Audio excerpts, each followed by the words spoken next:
मैं सीएफआर जो आपका सब्जेक्ट है उसके बारे में कुछ पूछना चाहता हूँ। What do you know about CFR? मुझे इंटरेक्टिव क्लास चाहिए थोड़ा। सो माइक ऑन करके भी आप लोग बोल सकते हो। सीएफआर के बारे में क्या जानते हो? थोड़ा बहुत आपने पढ़ा होगा या आर्टिकलशिप की होगी, तो उसके बारे में थोड़ा बहुत जाना होगा। What do you know about CFR, corporate financial reporting?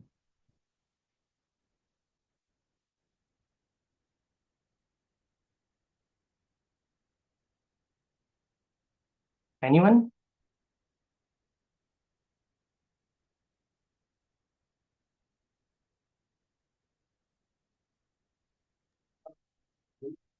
Hello sir, good morning. Yes. हाँ, this corporate reporting is reporting on company's financial position yes. to their stakeholders. Okay, Yes, okay, sir. yes, that's correct, correct, correct. It is about recording financial position of the company in a best and possible manner. सही है। ठीक है। हाँ, तो मतलब मोटा मोटी आपको पता है कि आपको क्या करना है, कौन सा सब्जेक्ट आप पढ़ रहे हो, दैट यू शुड नो। तो आपने जो अकाउंट्स पढ़ा है फाउंडेशन में, इंटर में, उसका ये हायर वर्जन है। Higher version in the sense कि कंपनीज में अकाउंटिंग कैसे आप करोगे, उसके रूल्स क्या है, उसके स्टैंडर्ड्स क्या है, वो सारी चीज आपको समझनी है आज यहाँ पे। ठीक है। तो आपको पहले तो ये समझाने की कोशिश करूंगा यहाँ पे कि आपको अप्रोच कैसे करना है। आपको ये सिलेबस जो है आपका, ये नॉर्मली ये सब्जेक्ट है, उसको अप्रोच कैसे करना है ना, मैं वो बताने की कोशिश करूंगा। तो पहले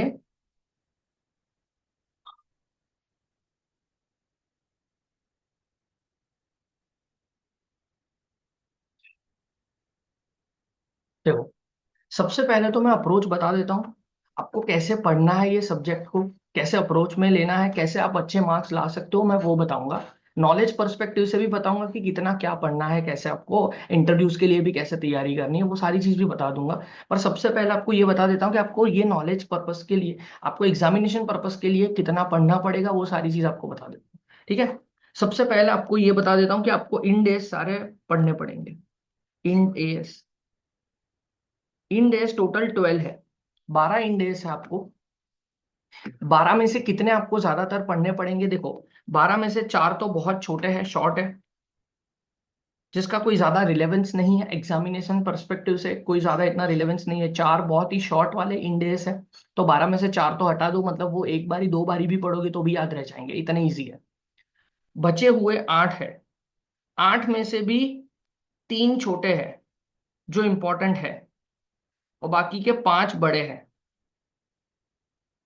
जो इंपॉर्टेंट वाले होंगे और बड़े वाले जो होंगे वो मैं आपको बता दूंगा, 110% है वो, डोंट वरी।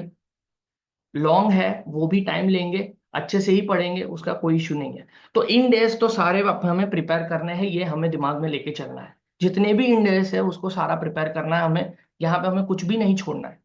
ठीक है। तो इन डेज पूरे प्रिपेयर करने हैं। सबसे पहले हम इन डेज से ही स्टार्ट करेंगे। 4-5 इन डेज करेंगे, फिर बीच में ब्रेक लेंगे, तो कॉम्बिनेशन भी करेंगे, ताकि इन डेज के जितने सम्स है वो सारी चीज देखो। मैं यहाँ पे फुल्ली मटेरियल प्रोवाइड करूंगा आपको, जितना मटेरियल मैं प्रोवाइड करूँ, I am expecting you to do those things. मैं यहाँ पे आपको पूरा बेस समझाऊंगा, पूरी मेरी नोट्स भी दे दूंगा कि ये सारी चीज आपको पढ़नी है, मैं पढ़ा दूंगा पूरी चीज। लेकिन मुझे आपका थोड़ा इतना सपोर्ट चाहिए कि आप लोग, जितना मैं सम्स दे रहा हूँ, जितने सम्स मैं आपको प्रोवाइड कर रहा हूँ, वो सारे सम्स भी आप प्रैक्टिस करो। ठीक है। तो एक्स्ट्रा मटेरियल मैं जितना दे रहा हूँ उतना भी अगर आप करके जाओगे तो you can easily score 60-70 marks in your CFR. Easily score 80 भी जा सकता है, it is up to you, आप जैसे करना चाहो। ठीक है। तो इन डेज हमें प्रिपेयर करना है, that is you have to consider that कि इन डेज पूरा ही करना है हम। फिर आता है इन डेज के बाद कॉम्बिनेशन। कॉम्बिनेशन का 14 मार्क्स का सम आता है। ये कंपलसरी है, कॉम्बिनेशन हमें करना ही है, अच्छे से ही करेंगे। इसकी भी पूरी नोट्स है। कॉम्बिनेशन आपको करना पड़ेगा। फिर उसके बाद आता है कंसोलिडेशन। कंसोलिडेशन का भी 14 मार्क्स का सम आता है। ये भी आपको अच्छे से करना पड़ेगा। ये तीन चीज, इसके कितने मार्क्स कवर होते हैं वो भी वापस बता देता हूँ। इन डेज के टोटली 28 मार्क्स कवर होंगे। दो क्वेश्चन इन डेज के दिखेंगे आपको। 28 मार्क्स, 14 मार्क्स एंड 14 मार्क्स, गिन लो। मतलब आधा पेपर तो इसी से खत्म हो गया sir. In days combination and consolidation अगर पढ़ा, मतलब आपका आधा से ऊपर पेपर खत्म हो गया। ठीक है, और अगर मैंने अच्छे से पढ़ा दिया और आपने भी अच्छे से पढ़ लिया तो you can easily prepare it in one one और 1.5 डेज। मतलब आपके इतने ही दिन में आपके कवर भी हो जाएंगे, सारे रिवीजन भी हो जाएगा। ठीक है, फिर उसके बाद आपको छोटे छोटे टॉपिक्स है, दैट इज वैल्यूएशन, वैल्यूएशन, फिर प्रोविजन बेसिस, इसका एक क्वेश्चन होता है 14 मार्क्स का। फिर थियोरी आती है, थियोरी का एक क्वेश्चन होता है 14 मार्क्स का।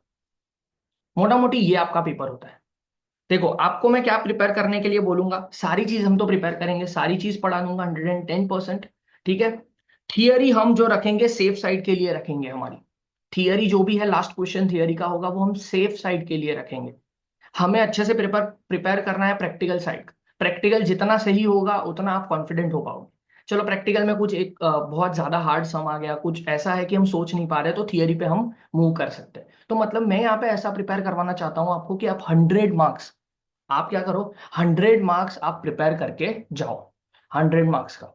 तो वो हम प्रिपेयर करने की कोशिश करेंगे, इतनी ही चीज प्रिपेयर करनी है, इट्स दैट्स इंपॉर्टेंट। इतना ही चीज प्रिपेयर भी आप कर लोगे तो मैं गारंटी डैम श्योर बोल रहा हूँ पूरा 100 मार्क का पेपर आप अटेंड करके आओगे।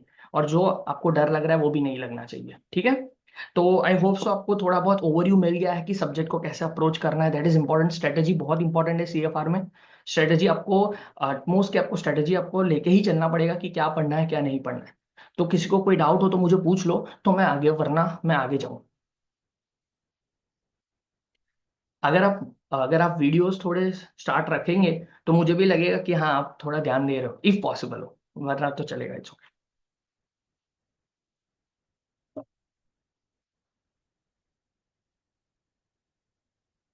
क्या मुझे आगे बढ़ना चाहिए?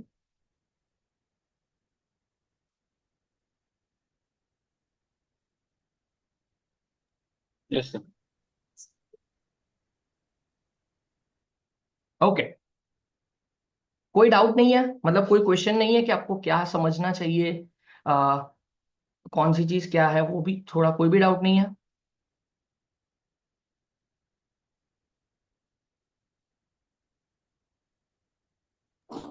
No doubt sir. Okay okay okay, ठीक है। चलो हम स्टार्ट करते हैं अभी। देखो ये आपको जितना भी, ये यहाँ पे मेरी जितनी भी नोट्स है वो आपको मैं पीडीएफ फॉर्म में अपने ग्रुप में मैं डाल दूंगा। आप प्रिंट आउट करवा लेना, अच्छे से पढ़ना। ठीक है, इतना ही पढ़ना है, ज्यादा कुछ बुक खोलने की जरूरत नहीं है, बुक में सिर्फ सम्स देखना है। सम्स के लिए भी अलग से पीडीएफ में देने वाला हूँ, डोंट वरी। पर बुक के जितने समय वो भी आपको प्रैक्टिस करना है, और नेक्स्ट एक्स्ट्रा सम्स भी जो दे रहा हूँ वो भी प्रैक्टिस करना है, उससे ज्यादा कुछ करने की जरूरत नहीं है, वो आपका हो गया काम। ठीक, ओके। तो सबसे पहले इंपॉर्टेंट वाले, देखो मैं ऐसा नहीं है कि फर्स्ट चैप्टर जो है उससे स्टार्ट करूंगा, जो जो रिलेवेंस होता जाएगा, जितने इंपॉर्टेंट चैप्टर्स होते जाएंगे उसके हिसाब से मैं पढ़ाऊंगा। ठीक है, उसी उसी के हिसाब से आप पढ़ना, आराम से हो जाएगा। अपनी नोट्स है, सारी चीजें मैंने खुद से प्रिपेयर की हुई है, तो मजा आएगा पढ़ने के लिए। हम स्टार्ट करते हैं।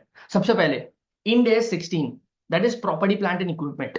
आई जस्ट वांट टू नो कि what do you know about property plant and equipment as you have learned it in your inter studies. Inter में फाइनेंशियल अकाउंटिंग जो आपने पढ़ा होगा उसके अंदर आपने पढ़ा होगा कि what is the meaning of that you have studied it AS10, and that is property plant and equipment, what you have studied. कुछ बताना चाहोगे, कुछ इनपुट देना चाहोगे कि क्या इंपॉर्टेंस है उसका, क्या मतलब है उसका? कोई बताना चाहेगा?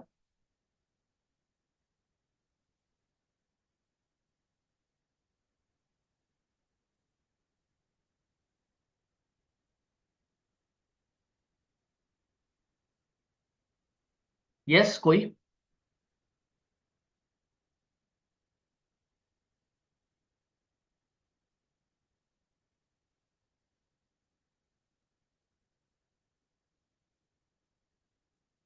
इंटर में पढ़ा तो है ना AS10? Consistency and uniformity of the accounting of the property, plant and equipment, which is mentioned in the Index 16. Yes, in AS 16, so you have already studied in AS 16. Yes, sir. Okay, I assume you have studied in day 16. Okay, no issue, not at all an issue. ठीक है, चलो। तो सबसे पहले start करता हूँ, what is the meaning of property plant and equipment. So सबसे पहले हमें ये अंडरस्टैंड करना है कि ये तीन चीज जो लिखी है उन्होंने, उसका मतलब क्या है। तो सबसे पहली चीज उन्होंने लिखी है प्रॉपर्टी।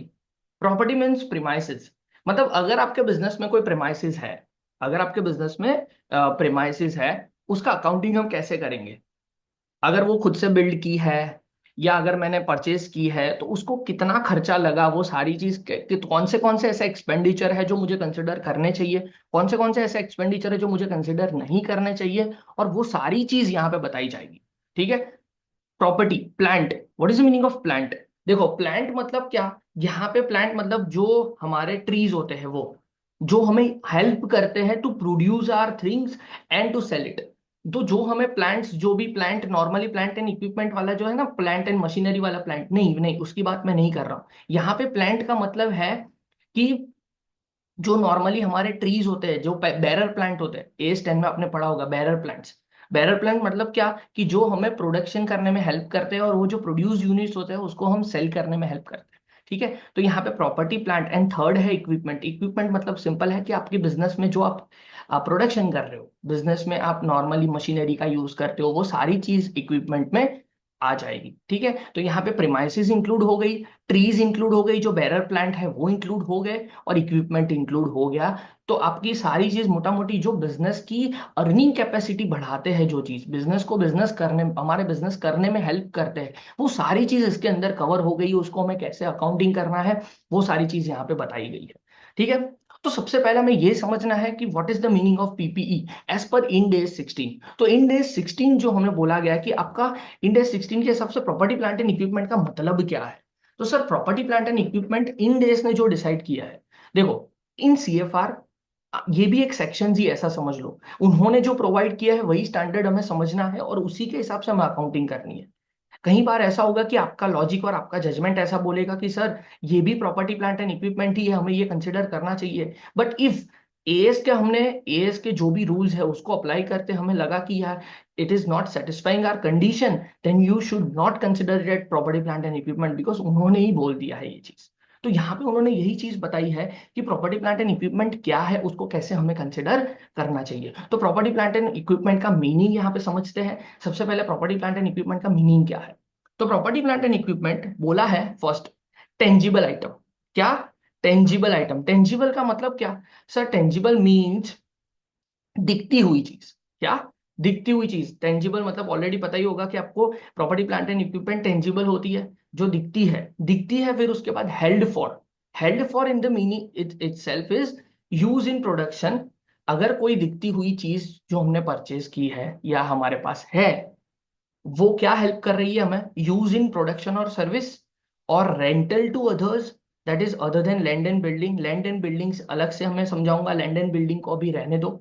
उन्होंने बोल दिया है कि करंटली लैंड एंड बिल्डिंग जो है उसको अदर देन अलग रखो, उसको हमें अलग से सोचना पड़ेगा, उसका पर्पस भी अलग होता है। तो लैंड एंड बिल्डिंग के अलावा आपके पास कोई भी ऐसी टेंजिबल चीज है, दिखती हुई चीज है, जो आपको बिजनेस में प्रोडक्शन करने में या बिजनेस में सर्विस देने के लिए हेल्प कर रही है, या अगर आपके पास कोई प्रीमाइसेस है, लैंड एंड बिल्डिंग के अलावा कोई और ऐसी चीज है जो चीज आप रेंट पे दे सकते हो एंड एडमिनिस्ट्रेशन पर्पस के लिए आप यूज कर रहे हो, मतलब होटल के लिए कोई बिल्डिंग है, तो इन दैट सिनेरियो अगर आप एडमिनिस्ट्रेशन पर्पस के लिए यूज कर रहे हो। एंड बीच में क्या लिखा है उन्होंने, एंड लिखा है, थोड़ा ध्यान से समझना। And expected to be use for more than one period. उन्होंने क्या बोला है, पूरा डेफिनेशन वापस बताता हूँ। Property plant and equipment means tangible item. Tangible items means जो दिखती है, ऐसी दिखती हुई चीज जो प्रोडक्शन और सर्विस में हमें हेल्प करती है, रेंटल टू अदर्स है, एंड एडमिनिस्ट्रेटिव पर्पस के लिए यूज कर रहे हैं हम। तीनों में से कोई भी एक पर्पस सेटिस्फाई हो गया, in that scenario property plant and equipment हो सकती है। उसके बाद उन्होंने एंड बोला है, and expected to be use for more than one period. मतलब इसके बाद वन पीरियड का मतलब ये है 12 मंथ से ज्यादा, 12 मंथ्स। उन्होंने यही बोला है 12 मंथ्स।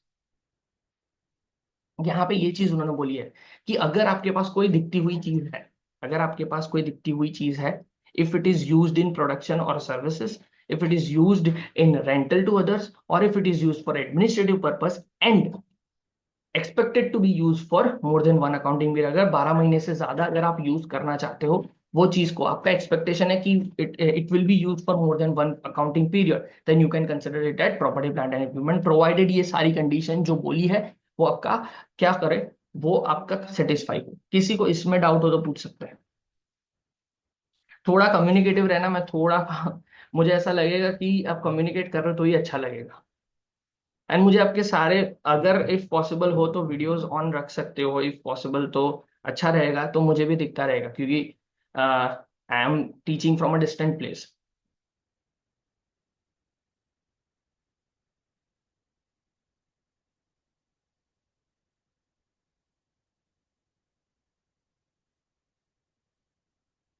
किसी को डाउट इसमें? No doubt, sir. Okay, no issue.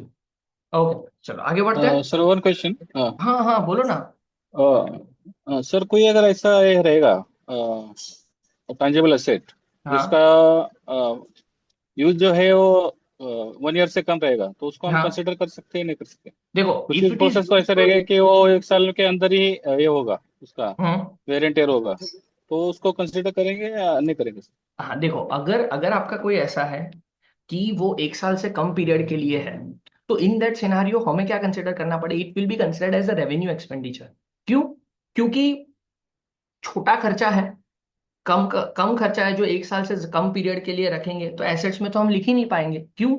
क्योंकि 1 साल से ज्यादा का खर्चा होगा तो ही उसको पार्ट पार्ट में मैं बांट के उसको मैं पीएनएल में लिखूंगा ना।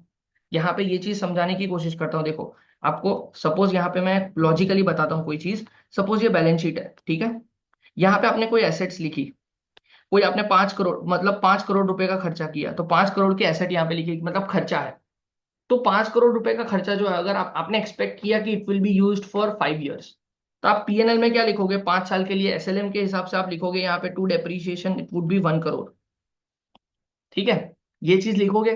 पर अगर ऐसा हुआ कि ये एसेट आपने 5 करोड़ की परचेस की, बट ये 1 साल से ज्यादा वो यूज ही नहीं होने वाली है, मतलब at the end of the financial year आपको पता चल जाएगा कि ये नेक्स्ट फाइनेंशियल ईयर के लिए भी यूज नहीं होने वाली, तो you should not right it on balance sheet, मतलब वो एसेट साइड के ऊपर नहीं लिखना चाहिए, क्योंकि आपके इन्वेस्टर्स को वो सारी चीज पता होनी चाहिए कि इन्वेस्टर्स को, अगर आपने इन्वेस्टर्स को at the end of the year दिखा दिया कि ये एसेट हमारे पास इतनी है, तो वो एक्सपेक्ट करेगा कि it will B, it is held for more than 1 period. तो वो चीज नहीं दिखा सकते, इसी वजह से पूरा पीएनएल में डालना पड़ेगा ये खर्चा। कैपिटल एक्सपेंडिचर होगा, मतलब मोर देन 1 ईयर का होगा, तो ही हम बैलेंस शीट में डाल सकते हैं, वरना नहीं डाल सकते। अभी कोई डाउट है हो तो बोलो, वरना मैं आगे जाऊं। Yes sir, clear. नहीं हो तो बोलो, वरना मैं आगे जाऊं।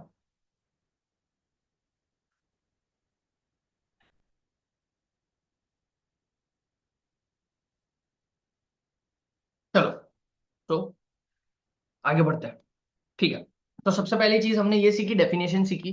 तो हमें तो पहले तो प्रॉपर्टी प्लांट एंड इक्विपमेंट देखना है। तो प्रॉपर्टी प्लांट एंड इक्विपमेंट बोल दिया है, tangible item held for use in production हमारे पास है, प्रोडक्शन के लिए या सर्विसेज देने के लिए है, या तो फिर रेंटल टू अदर्स, अदर को रेंट पे देने के लिए है, या तो फिर एडमिनिस्ट्रेशन पर्पस के लिए हमारे पास कोई भी चीज पड़ी हुई है।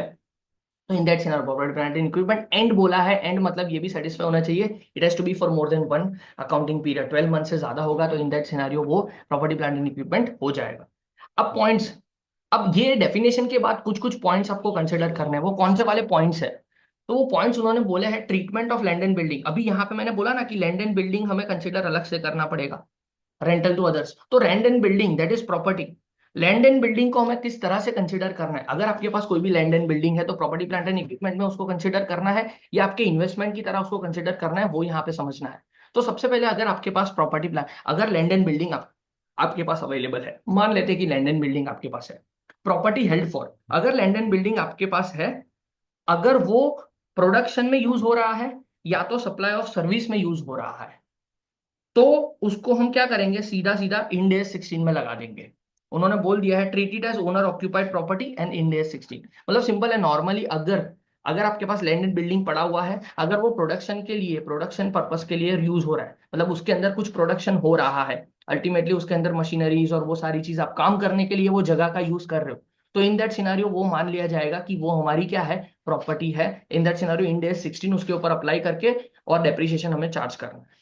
अगर अगर वो एडमिनिस्ट्रेशन पर्पस के लिए यूज हो रहा है, मतलब क्या, अगर आपके पास होटल है, मान लो, एडमिनिस्ट्रेशन पर्पस मतलब आपके पास सपोज होटल है, तो होटल का जो बिजनेस है, इन दैट सिनारियो होटल जो आती है, अगर आप नॉर्मली अगर आपका बिजनेस है, अगर होटल बिजनेस है, तो होटल का क्या यूज करते हो आप? एडमिनिस्ट्रेशन पर्पस के लिए यूज करते हो, आप नॉर्मली सर्विस प्रोवाइड करने के लिए यूज करते हो। तो इन दैट सिनारियो वो जो होटल के लिए आप यूज कर रहे हो, तो आपके लिए वो एसेट बन जाएगी, तो आप इंड एस 16 उसको एक बार अप्लाई करना पड़ेगा इन दैट सिनारियो। ठीक है। तो प्रॉपर्टी हेल्ड फॉर, अगर लैंड एंड बिल्डिंग आपके पास है, if it is used for production purpose, production का वहां पे प्रोडक्शन हो रहा है, या वहां पे आप सर्विस दे रहे हो आपके बिजनेस की, तो वो इंड एस 16।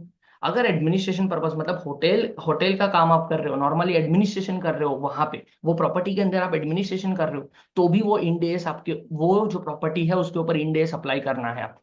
लेकिन लेकिन राइट साइड पे यहाँ पे बताया कि प्रॉपर्टी हेल्ड फॉर, अगर प्रॉपर्टी हेल्ड फॉर, उन्होंने बोल दिया कि रेंटल टू अदर्स मतलब ऑपरेटिंग लीज, यहाँ पे ये चीज मार्क करना बहुत जरूरी है, ये चीज समझना भी बहुत जरूरी है कि अगर आपके पास प्रॉपर्टी है, अगर आपके पास प्रॉपर्टी है, अगर, और वो प्रॉपर्टी आप सिर्फ रेंट पे देने के लिए काम कर रहे हो, मतलब सपोज आपके पास कोई भी एक प्रीमाइसिस अवेलेबल है, वो प्रीमाइसिस आप नॉर्मली किसी को रेंट पे देने की कोशिश करते हो, आप किसी को रेंट के ऑपरेटिंग लीज पे किसी को दे दिया है, तो क्या वो प्रोडक्शन में यूज हो रहा है?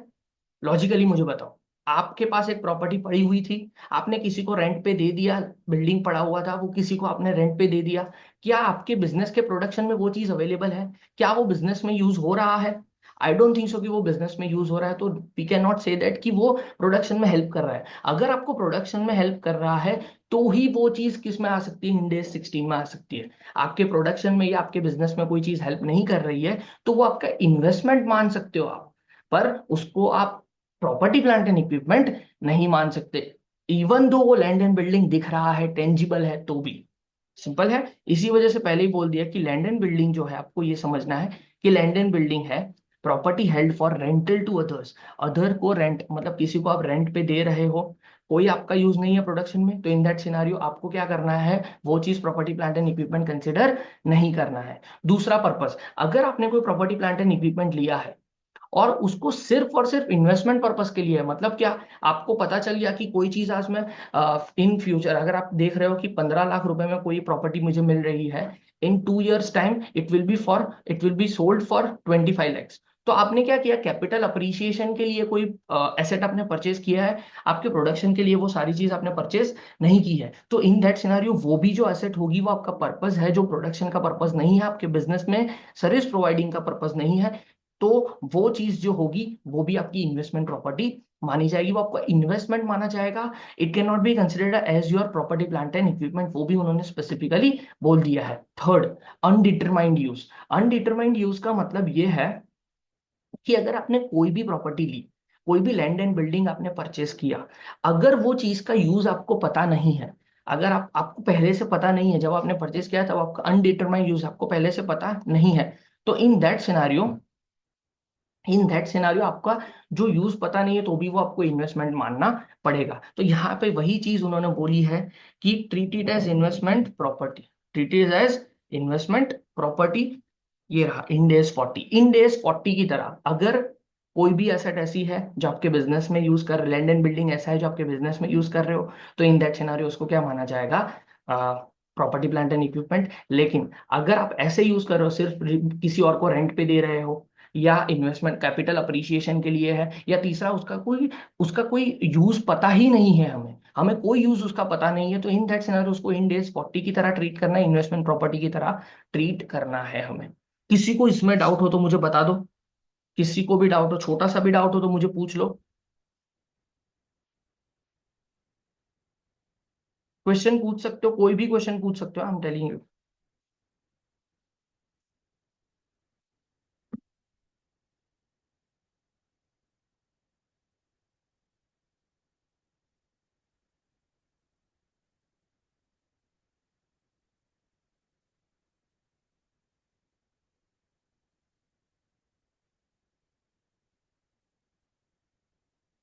यस, कोई नहीं,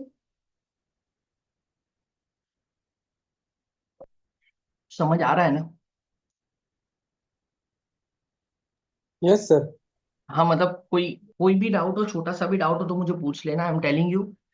फ्री, मेरी भी एज इतनी ज्यादा नहीं है आप लोगों जितना ही हूँ, तो थोड़ा you can ask me question, so मुझे भी वैसा पता चलता रहे कि हम कम्युनिकेटिव है, तो थोड़ा हेल्प हो जाएगा। ठीक है, चलो। हाँ, तो अभी तक हमने जो पढ़ा दैट इज प्रॉपर्टी प्लांट। हालांकि ये एग्जामिनेशन परस्पेक्टिव से आपको मे बी इतना ना रिलेवेंट हो, पर यहाँ पे कंसिडर करने के लिए when you apply it in your business, in your financial reporting side, तो आपको पता चल जाए। तो सबसे पहले हमने क्या सीखा, property plant and equipment that is tangible asset held for production के लिए या सर्विस देने के लिए यूज कर रहे हो, अदर्स को रेंट पे देने के लिए यूज कर रहे हो, other than land and building. हाँ, लैंड एंड बिल्डिंग को अगर किसी को रेंट पे देने के लिए आप कर रहे हो तो उसके लैंड एंड बिल्डिंग के लिए अलग से पॉइंट मैंने बता दिया। एडमिनिस्ट्रेशन पर्पस के लिए यूज कर रहे हो तो इन दैट सिनारियो वो प्रॉपर्टी प्लांट एंड इक्विपमेंट माना जाएगा, and expected to be use for more than 12 months. ये दोनों चीज अगर सेटिस्फाई होगी तो वो land property plant and equipment है। पॉइंट्स, अगर लैंड एंड बिल्डिंग है आपके पास, लैंड एंड बिल्डिंग अगर आपके पास है और प्रोडक्शन के लिए यूज कर रहे हो या सर्विस सप्लाई के लिए यूज कर रहे हो, तो इन दैट सिनारियो वो क्या माना जाएगा, इंडेस 16 में आ जाएगा। एडमिनिस्ट्रेशन पर्पस के लिए यूज कर रहे हो तो भी मान लिया जाएगा कि इंडेस 16 मतलब आपके बिजनेस पे सर्विस प्रोवाइडिंग का काम है, वो सारी चीज के लिए अगर आपने वो एसेट का यूज किया है तो इन दैट सिनारियो वो भी क्या माना जाएगा, प्रॉपर्टी प्लांट एंड इक्विपमेंट। लेकिन अगर आपके पास कोई लैंड एंड बिल्डिंग है, अगर किसी को रेंट पे देने के लिए आप कर रहे हो, ऑपरेटिंग लीज, कैपिटल अप्रिसिएशन या अनडिटरमाइंड यूज, तो इन दैट सिनारियो वो इंडेस 40 लगेगा। इंडेस 40 मतलब इन्वेस्टमेंट प्रॉपर्टी, उन्होंने बोल दिया इंडेस 40 मतलब इन्वेस्टमेंट प्रॉपर्टी। ये आपको है नहीं पढ़ने के लिए, पर आपको बता दिया कि बाइफरकेशन जरूरी है, पहले से ही कर देना है। डन। ओके, अब इसके कुछ एग्जांपल्स लिखे हुए हैं, थोड़े एग्जांपल्स देख लो। देखो, अगर फर्स्ट बोलूं,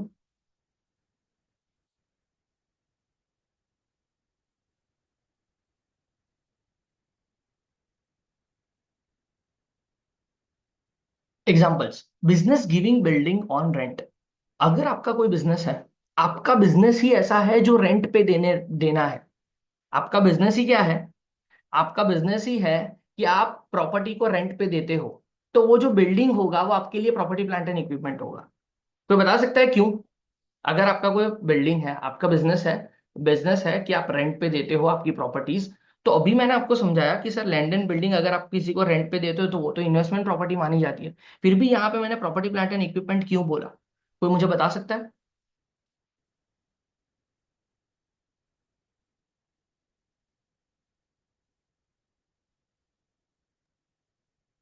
Sir, we are using that property for giving services to our customers, Yes, yes, revenue yes, generation. yes. Completely agreed. Very good, very good. Because we are using this property for business service providing. तो इसी वजह से अगर आपने business में use कर रहे हो कोई चीज सर्विस प्रोवाइड करने के लिए, तो फिर इन दैट सिनेरियो वो प्रॉपर्टी प्लांट एंड इक्विपमेंट ही माना जाएगा। सेकंड पॉइंट है, business is selling toys. Business आपका क्या है? टॉय सेलिंग का बिजनेस है, खिलौने बेचते हो। And land and building given on rent, यहाँ पे land and building investment property माना जाएगा। अगर आपका बिजनेस बिल्डिंग ही है टॉय सेलिंग का, और आपका लैंड एंड बिल्डिंग जो है वो आप फिर रेंट पे दे रहे हो, तो in that scenario land and building production के लिए यूज नहीं हो रहा है, तो आपने रेंट पे अदर पे डाल रहे हो, इसी वजह से वो इन्वेस्टमेंट प्रॉपर्टी मानी जाएगी। Third, factory building, office building, company company quarters, ये सारी चीज प्रॉपर्टी प्लांट एंड इक्विपमेंट में आएगी। क्यों? सर फैक्ट्री बिल्डिंग है, वहां पे प्रोडक्शन होता है, तो इन दैट सिनेरियो प्रोडक्शन में हेल्प कर रहा है, तो इन दैट सिनेरियो वो प्रॉपर्टी प्लांट एंड इक्विपमेंट में आ जाएगा। Office building, sir office building क्यों? प्रोडक्शन तो हो नहीं रहा है, पर नहीं, सर्विस प्रोवाइड करने के लिए, प्रोडक्शन को हेल्प करने के लिए वो ऑफिस बिल्डिंग यूज हो रहा है, इन दैट सिनेरियो वो एडमिनिस्ट्रेशन पर्पस के लिए यूज हो रहा है, तो इसी वजह से वो प्रॉपर्टी प्लांट एंड इक्विपमेंट माना जाएगा। कंपनी क्वार्टर्स आप बोलोगे, सर कंपनी क्वार्टर्स क्या है? What is the meaning of company quarters क्यों प्रॉपर्टी प्लांट एंड इक्विपमेंट में? कोई मुझे बता सकता है?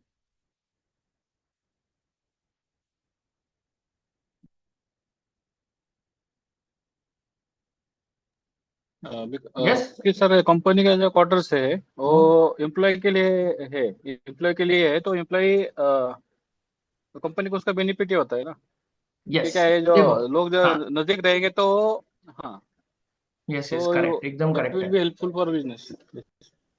देखो, महादेव ही सिर्फ बोल रहा है, अब बाकी के कोई जो बच्चे हैं वो इतना ज्यादा कम्युनिकेटिव नहीं है, क्यों नहीं बोल रहे आई डोंट नो। तो थोड़ा बता पाएंगे तो अच्छा रहेगा। आप भी थोड़ा कम्युनिकेटिव रहो। देखो, CFR is like two way process. I don't want कि मैं यहाँ पे बोलता रहूं और आप कुछ नहीं बोलोगे, तो फिर ऐसा लगेगा कि आप नहीं पढ़ नहीं रहे हो। या तो ठीक है, you are mature enough, I know, but तो भी थोड़ा कम्युनिकेटिव रहोगे तो अच्छा रहेगा, ठीक है? हाँ।